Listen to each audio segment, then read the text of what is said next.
Good morning. It's Perspectives on Invicta 98.9. I'm sure that you'll be surprised hearing this voice at this time of the day. Well, like you know, everything and anything is possible right here on radio. This morning I'm sitting in for Toyin Alabi, the regular host of the program Perspectives, right here on Invicta 98.9 FM. Okay, today on the program, we shall be looking at the Project Nigeria, the state of the nation, and getting the perspectives of a gentleman that's with us in the studio in the person of Dr. Abdulrahman Usman. He is not someone that is new to Invicta FM or to even talking about national issues. He is one that's been around the polity for so long and has wealth of knowledge to share with us, and he has his perspectives to so many things that is presently happening in Nigeria. He was he's a deputy chairman on repositioning the PDP in Kaduna State.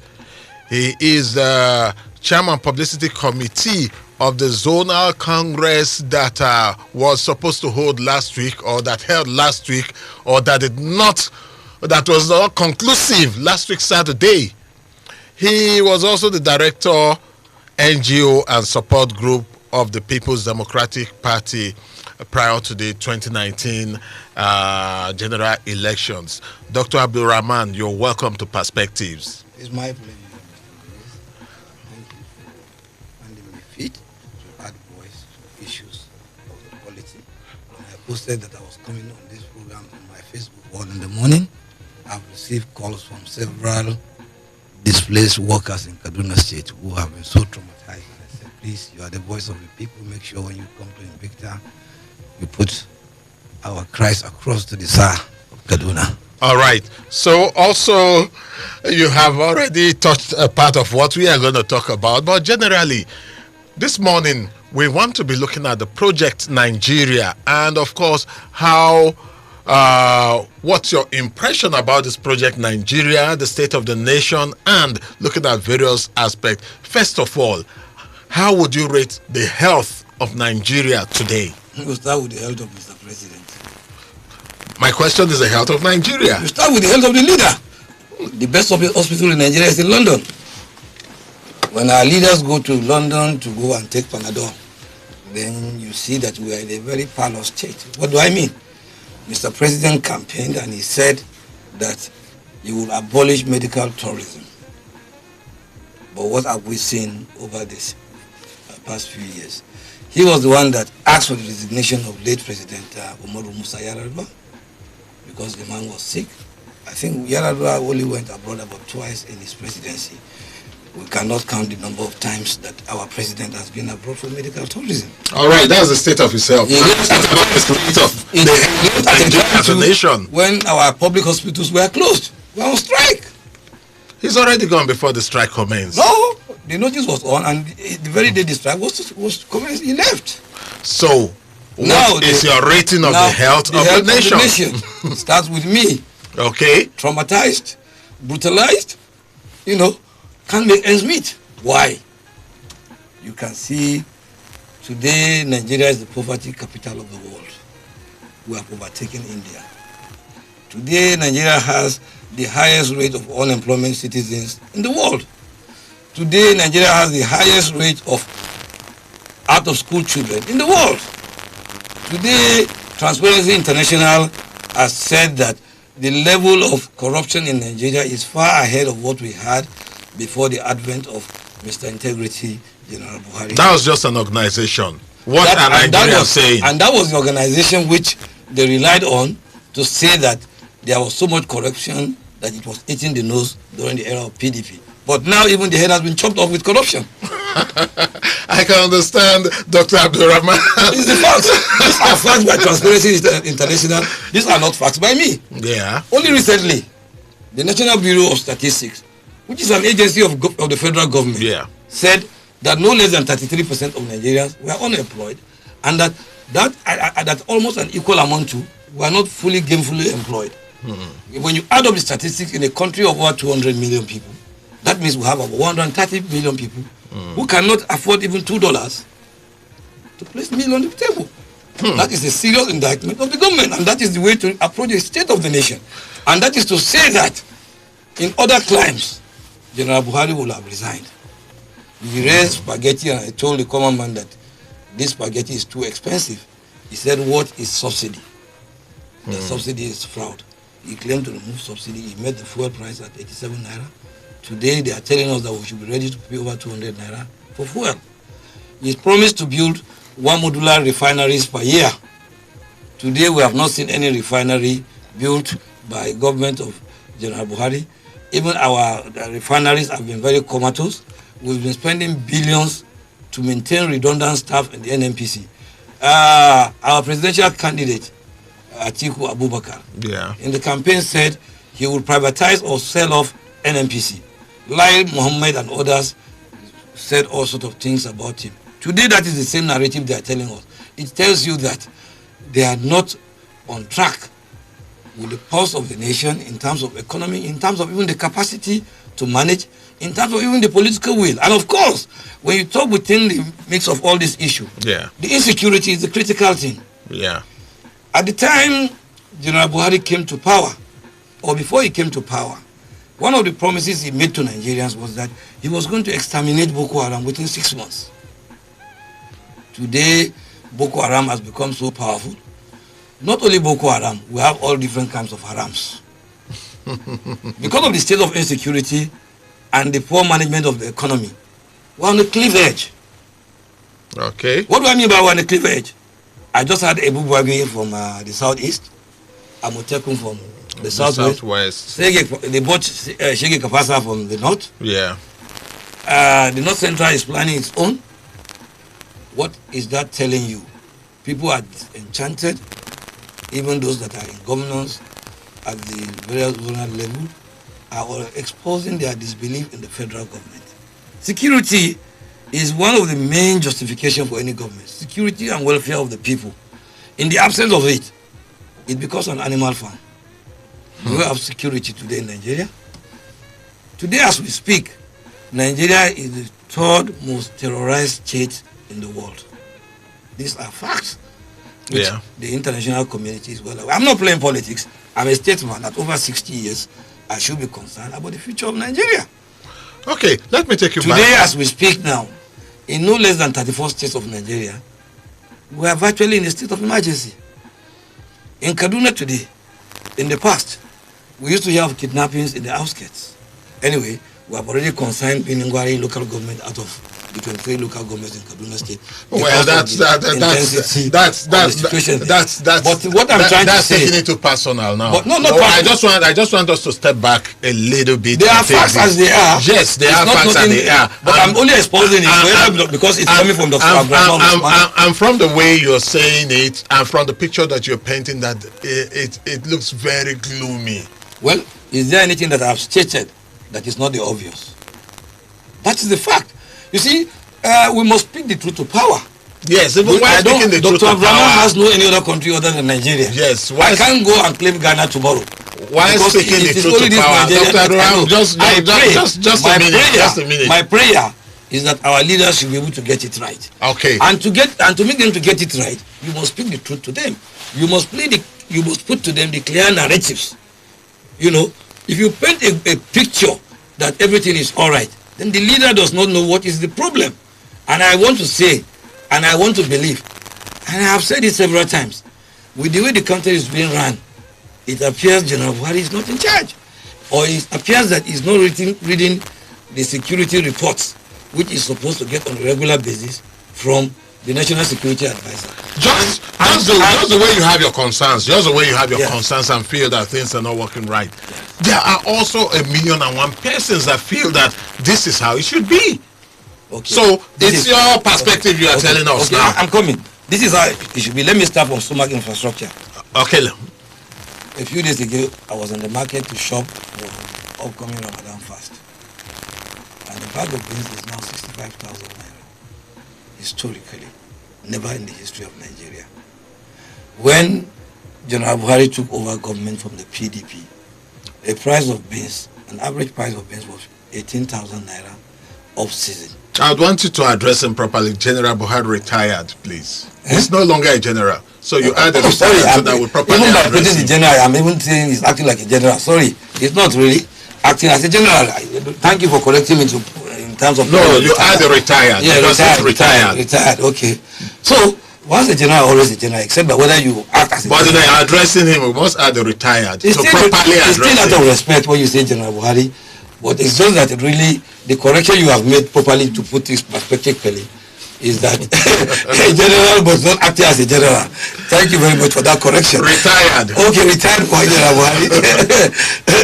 So like I'm telling you, on the stomach infrastructure, Yes. a price of a bag of millet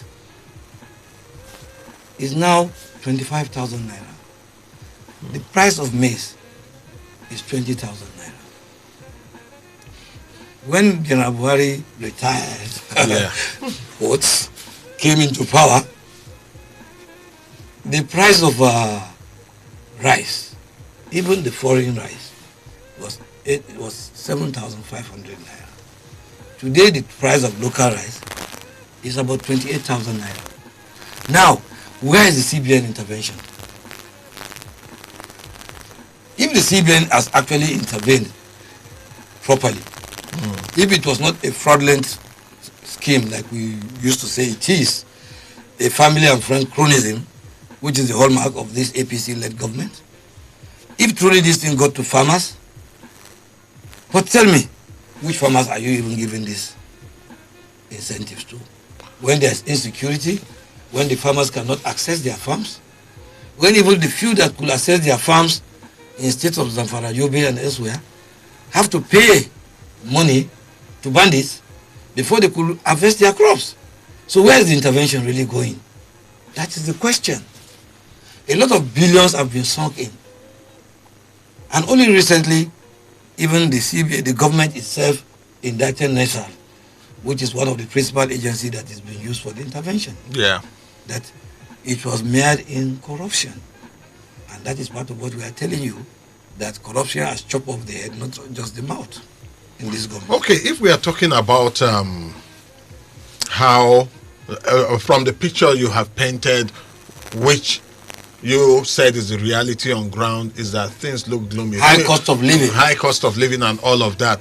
Wouldn't we also say that it's as a result of the present global economic realities? Globally, things are generally Is it tough. only in Nigeria that things are tough?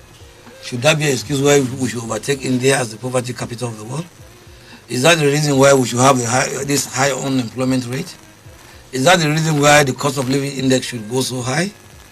Even on the level of a scale that they call the happiness level, if you are aware recently that was released, we have come further down. On all indexes, we are going down. But I thought, So, I and think Nigerians are still the and- happiest people in the world.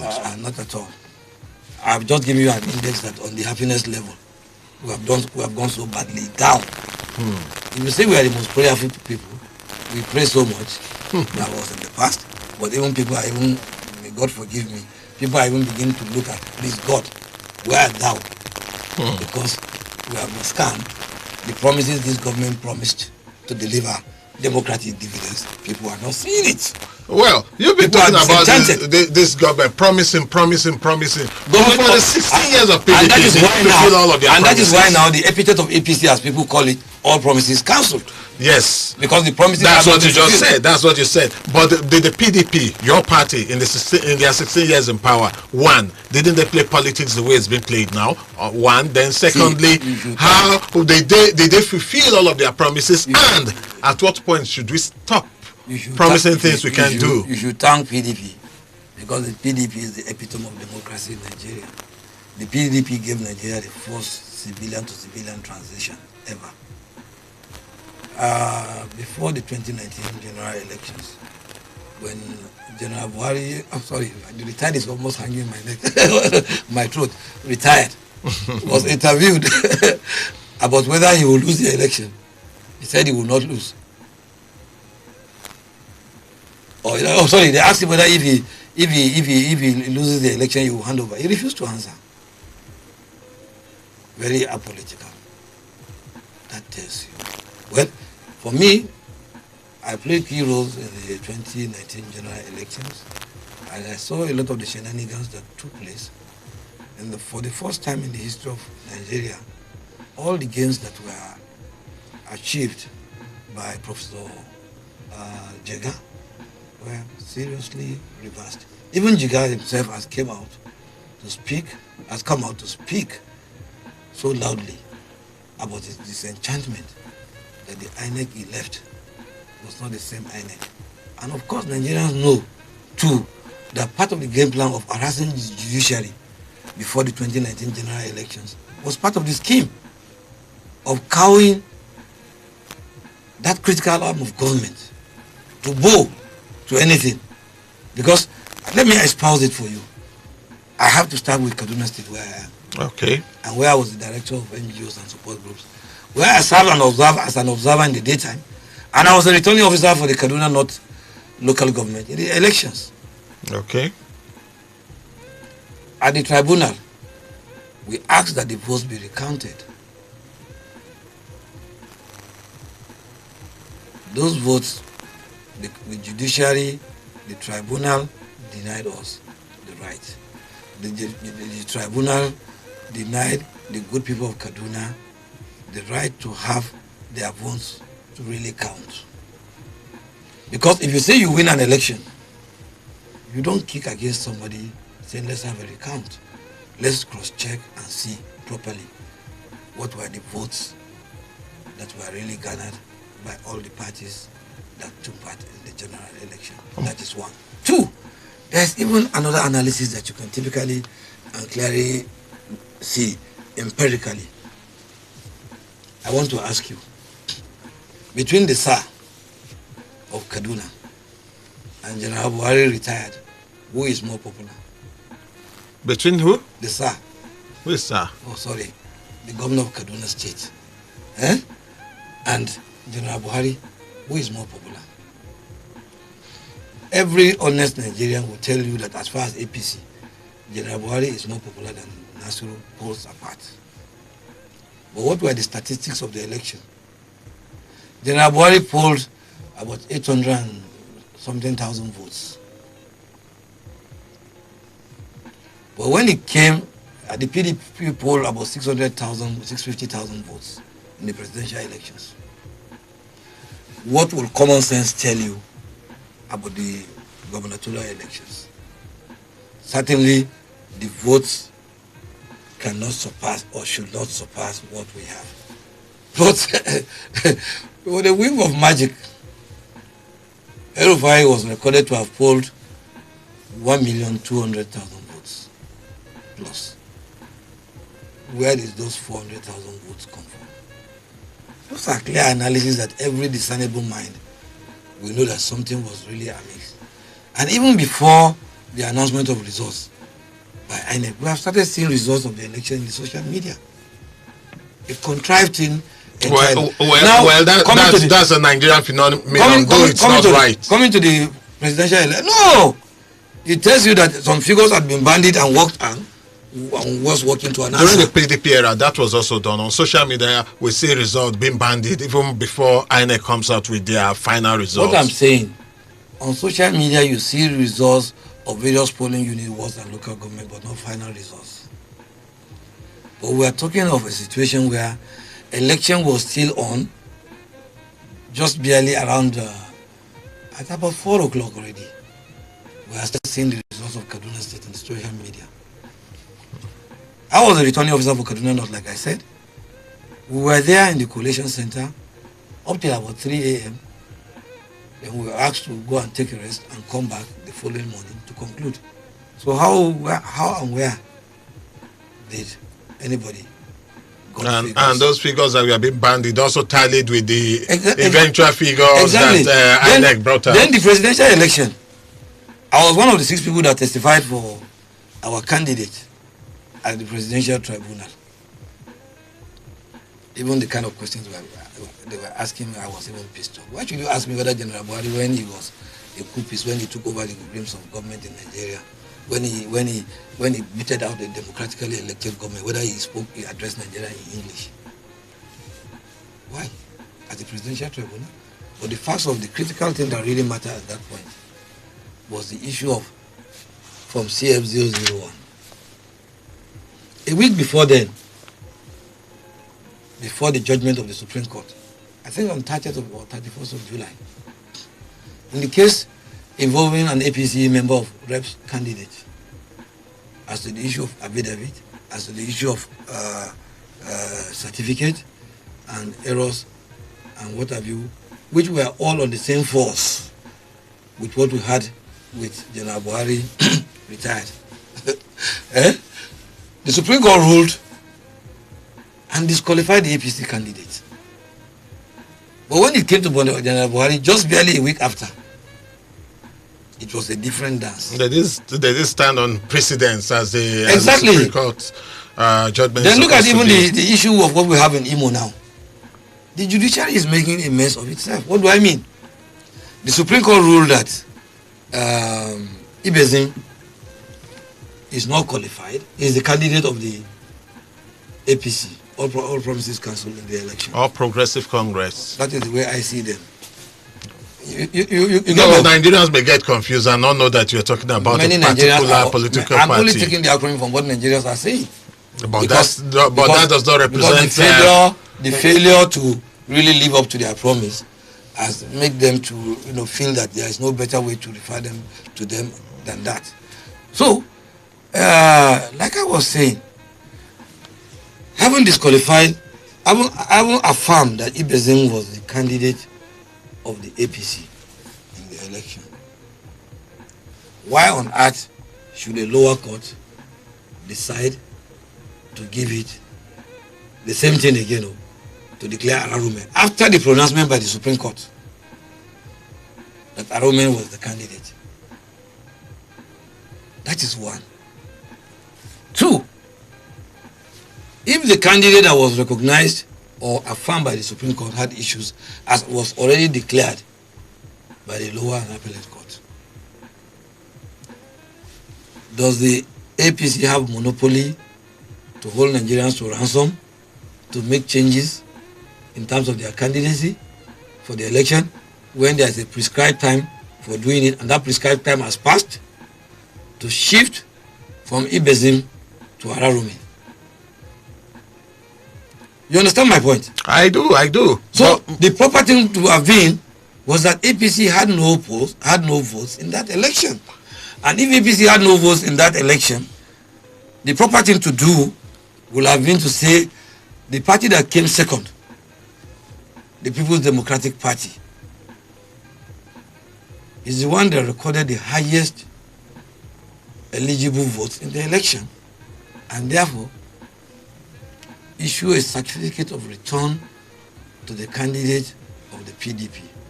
We have not seen that. But what did the PDP do after all of this happened? They went to sleep? The PDP is not going to sleep. So? We are on it. But I'm only telling you, we don't even need to get to the level we are. I'm only using it to espouse the rot of how the fabrics of the institutions that are very crucial to our democracy, how they've been debased, how we have retrogressed in terms of democracy, the principle of democracy, and the art of governance. Okay. Well, you have given us your perspectives to the different things that you feel is wrong with governance in Nigeria. A few of the things, because there are so much gamut of things that if I was to keep on saying it, 48 hours would not be enough for me to even... Well, I am still going to hold you to all that you've just said. Of course! But after we go take some commercial messages. You are listening to Perspectives on Invicta 98.9 FM. We'll take some messages. After these messages, we'll come back. Our guest today on the program is Dr. Abdulrahman Usman. He's a stalwart of the People's Democratic Party. Invicta FM. We'll be right back after this quick commercial break. Are you serious? For real, are you serious? Invicta FM. Finest. Invicta 98.9 FM, Kaduna, Nigeria. Stay tuned. What kind of talk is this anyway? Stay tuned.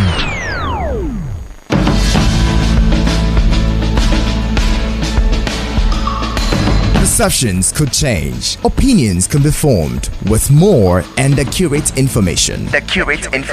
Get all sides, views, and opinions on topical issues. Have your say on Perspectives. With Twin Alabi at 9 a.m. Mondays to Fridays on Invicta 98.9 FM. Perspectives. All sides, all views, all individuals are welcome.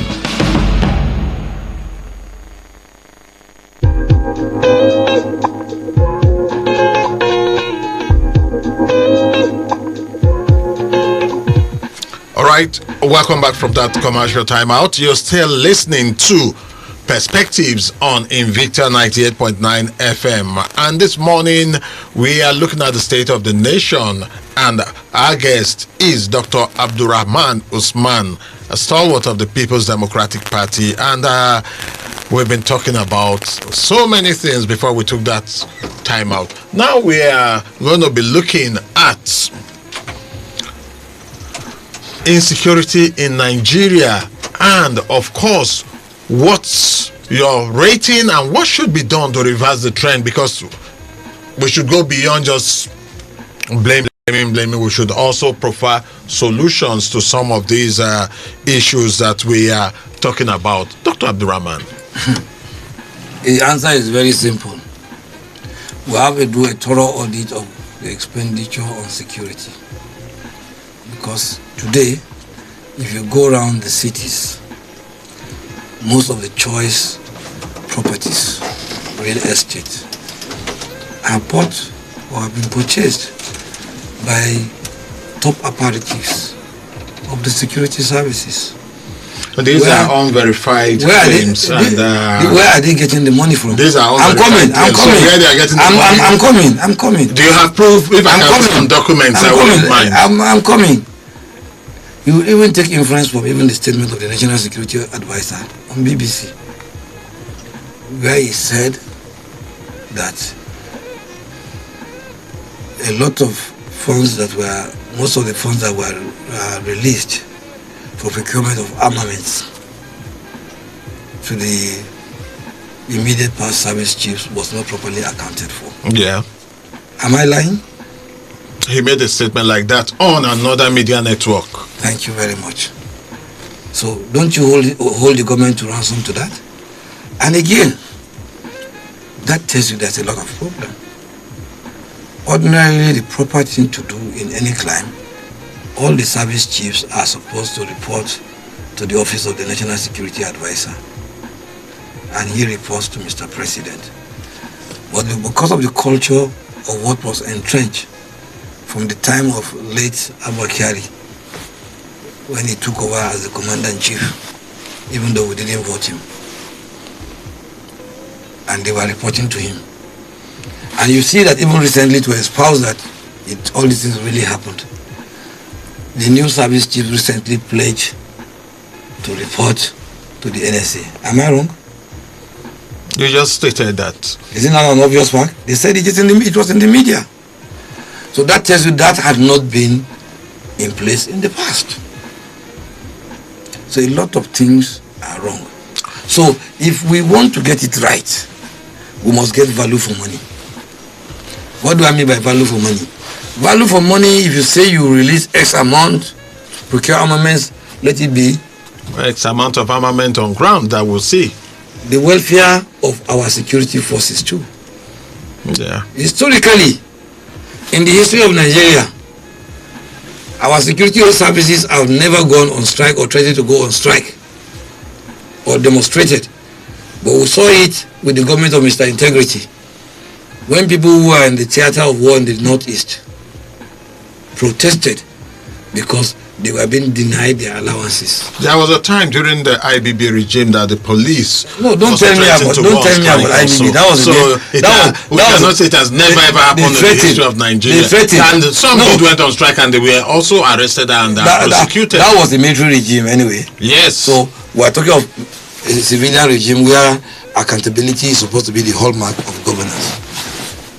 So that it happened under a government of Mr. Integrity in quote tells you a lot. But of course, we know, given what I'm seeing, well, If you don't know, let me give you a little history about myself. I was one of the foundation members of the APC. Because I was worried about how affairs were being run at the time. However, yes, in the course of midwifing APC, yes, I had interface with General Buhari no less than twice. I had interface with Verify not less than 7 times. But barely a year after the APC came into power, I left APC and came back to PDP. But people say because you were not settled. Not at all. Settled for what? I wouldn't know. Who did the Nigerian balance. Who did I ask? When the politician wants so much, he wants to also get so much. Who did I ask for settlement? I wouldn't know. That is the question. If people said why XY was not settled, who did he ask for settlement? See, if it were not issues of principles, I have friends in the APC. I have relations in the very heart of the government, even at the federal level. But it is a matter of principle. It's a matter of thinking about the future of Nigeria. I have children, I have relations, and every Nigerian, as far as I'm concerned, irrespective of your tribe or religion, we are all one. We should be bothered about what will become of this nation. Okay, you just touched on something. We are all one. Yes. And as it stands now, which agitation from different parts of the country, Yes. what would you, as a stalwart of the People's Democratic Party, think should be done to, first of all, douse the... You see, let me start from Kaduna State. Okay. When there's nepotism, when there's bigotry, certainly people, you don't win the confidence of people. We had more escalation of the crisis in Southern Kaduna because Erufai was never and has never been fair to the people of Southern Kaduna. But that cannot be totally Let me give you a clear example. How on earth will you come and tamper with the symbol of culture and tradition of a people, the Adara chiefdom? And the way the whole thing played out, the chief of Adara was invited by the government to come to Kaduna. But that also I'm not saying that the government has said I'm not saying private visit to Kaduna, a wedding ceremony. That is not the truth. I'm not saying that the government was responsible for mulling him down. I'm not saying that. You get my point. But shortly after then, even while the people were still mourning, while the people had not even buried the Agong Adara, you came out with an act, decapitating the chiefdom entirely. But Adara Kingdom was not singled out for that. It was a general reform in the state where even the Sadagis office also was changed to an emir of Chikun. It wasn't something that was targeted at Adara Kingdom. Sadagi is not referred to as emir of Chikun. That is not true. Okay, what were the you are a journalist. You are supposed to adjustments were made. I asked the baggage to take you out. What I am telling you, there were pronouncements that there is going to now be Etsu Chikun. There was also going to be an emir of Kachia and all of that. No, emir of Kajuru. Was it Kajuru? Kajuru. Now the issue of what I'm saying. Emir of Kachia. No, it's Kajuru. Why the issue of the Adara people is very significant is that the Adara, to start with, are the 5th largest ethnic group in Kaduna State, and they are spread over a number of local governments existing within common borders, spread to Kajuru, Kachia, and I even think Jaba, all under this or the Agbon Adara. What political justification can you have? Because when you now tamper with it and you limited it to Kachia, you have disenfranchised, you have debased the fundamental human rights of a people, to their culture and tradition, their heritage, which is very paramount to their sense of being as citizens of Nigeria, as citizens of Kaduna State. But you would also recall too that as part of the reforms of the transitional institution, it is said that the 21st century Kaduna State has become a cosmopolitan state where people of different tribes and religion from different parts settle down in different places. So by restricting the traditional institution to just a tribe, that it might be some disservice to some other person. Why didn't that's part of the explanation. Why didn't he try that with his other emirates? Answer me. I am not in his position. No, I'm asking you. If that was true, a position of government, why didn't he try with his other emirates? That is one. You see, what gives a sense of, self-actualization to a people, you don't toy with it. It is not fair. You see, I'm not an Adara. I don't have any relation with Adara. And I wish to ask, maybe the governor sought to marry an Adara woman, and that is why he's so pissed off with them. Because you see, I feel for them. I'm somebody that is concerned as a citizen when rights of people are violated. You see, I attended a Christian missionary primary boarding school, St. Bartholomew's, Usasa Zaria, as a boarding student. And I grew up under a culture and parentage that I don't differentiate between Christian or Muslim. In fact, it was later in life I got to know of this tribalism issue. You get my point? And that has taken us backwards so much. And the issue of the cries that you are hearing of break, what have you, is because of the issues of marginalization, feeling of marginalization in terms of how appointments are being, shared, which the APC is not really looking at. Okay, what like the South that you represent? The PDP has always been a party that has given a sense of belonging and fairness to every Nigerian. Equity is the hallmark of PDP. Democratic, that word in the center of PDP is very key. Today, the PDP has been able to do state congresses in no less than 34 states. Our counterparts, the APC, they are still battling with how to do a world congress. That is why they have the aberration of a caretaker committee, which is not in the constitution of the party. Well, I was going to say and the caretaker committee already again is trying to sit tight. You can hear whoos and cries already. They are trying to sit tight to prolong their sitting too. So that tells you that even the democracy in the APC is not there. And that lack of democracy, that lack of equity that they've transformed into art of governance of Nigeria is what I see that is going to blow them up. Because the promise they made to deliver the presidency to the Southwest, they will never do so. That same accusation of the APC that lack of democracy was also what cost PDP its presidential seat and so many states in 2015. You see, there were cries of undemocratic. It was not really cries of undemocratic. What really caused it was the issue of there was an agreement of zoning. But when you look at it, let's be very fair again.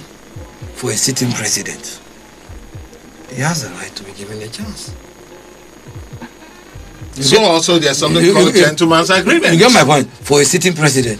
But what we are talking of the APC's own now is that even after a two-term president, you don't place it on the same level. Even after the 2 terms, well, the APC is not ready for a power shift. The APC now, as it is split into about 3 or 4. We are talking about national issues.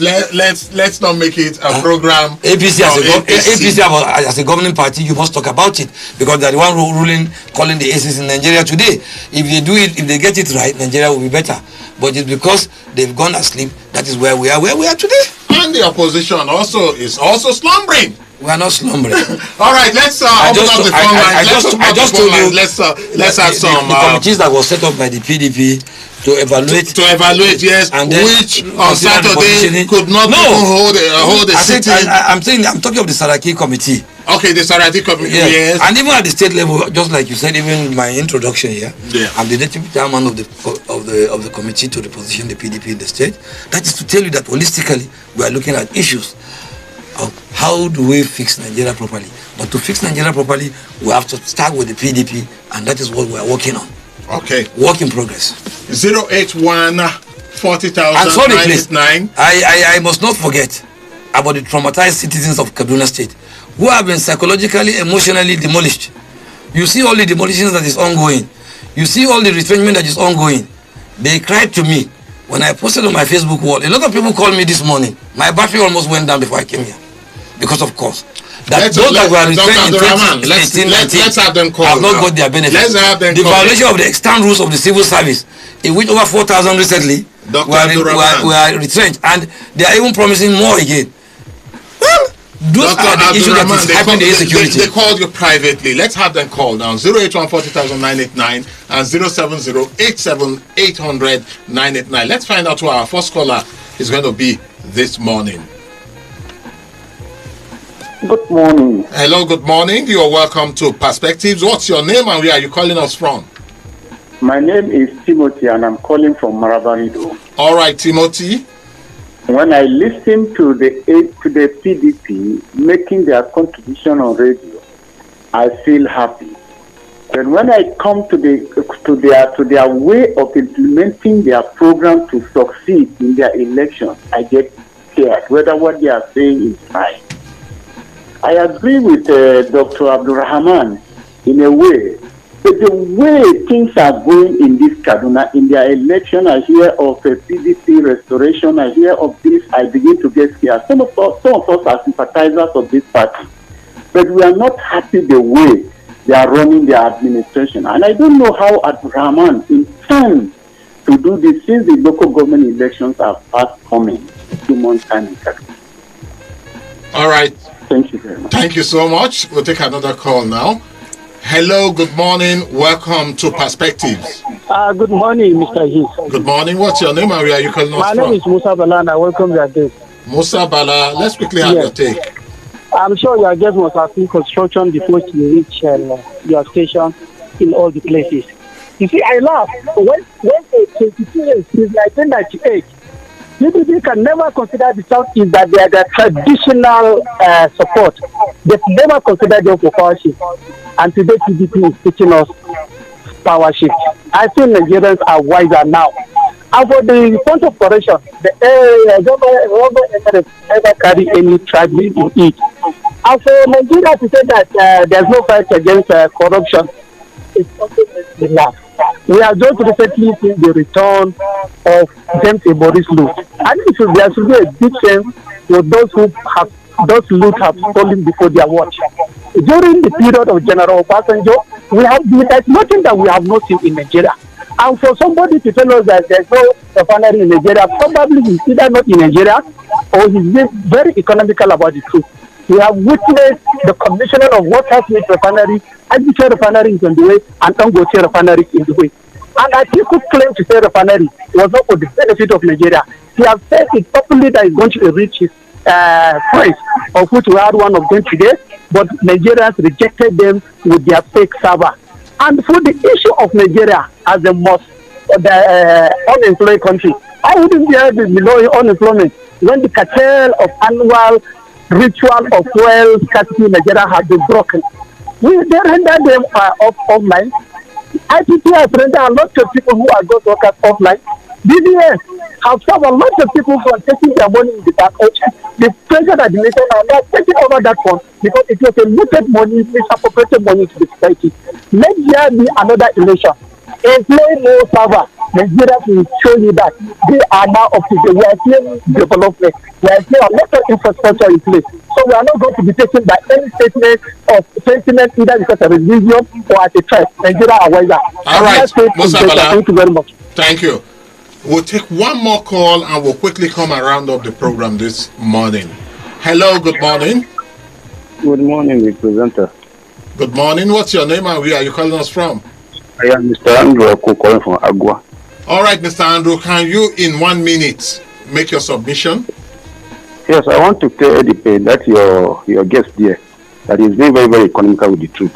You see, during this administration of President Buhari, good or bad, we may say he has failed in some areas, especially security. But in terms of empowerment and in terms of getting things done straight, he has tried.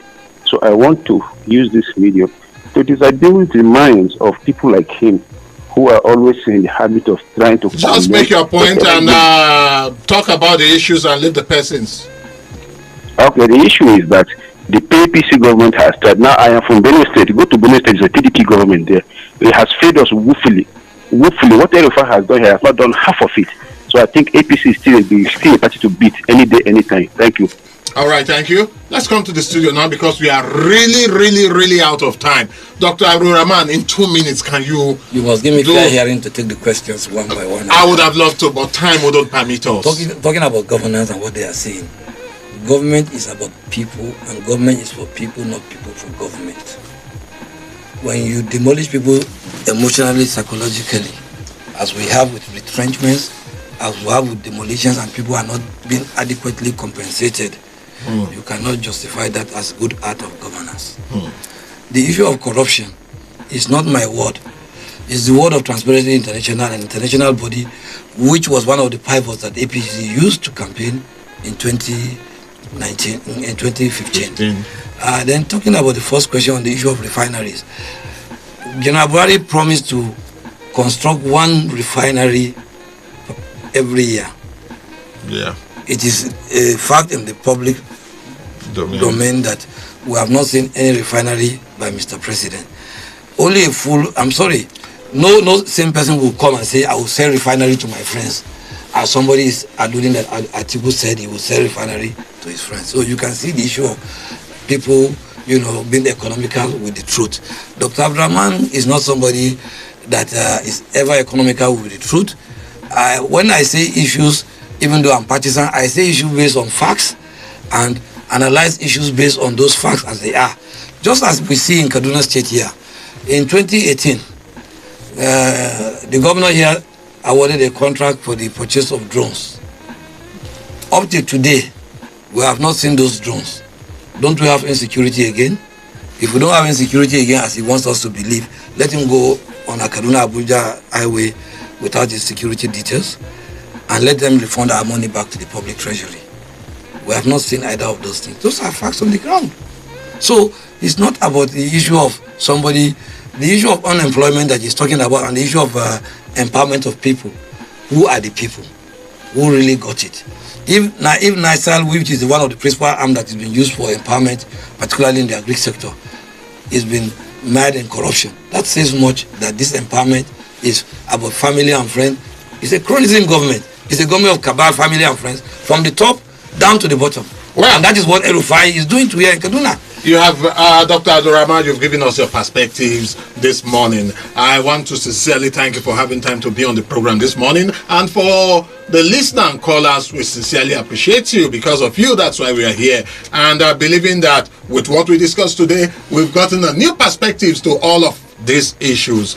Until another time we'll be on again. Dr. Abdulrahman, your final word, and we leave the studio. Thank you, Moise and Victor, for giving me the opportunity. But I'm not happy. The time is too short because the issues are so many. Well, it's about our nation. I want a straight time. That the time is too short. 1 hour, when you talk about critical issues that affect our lives this way. But you know the issues of Nigeria cannot even be exhausted in our program. We're on the principle of a cliff edge in the nation, as if we are about to go to war. Doctors, thank you for may God save us, people. Until tomorrow, when we'll have another edition of the program Perspective, like always I'll say, keep your dial on Invicta 98.9 FM. I am Ehis Adbon.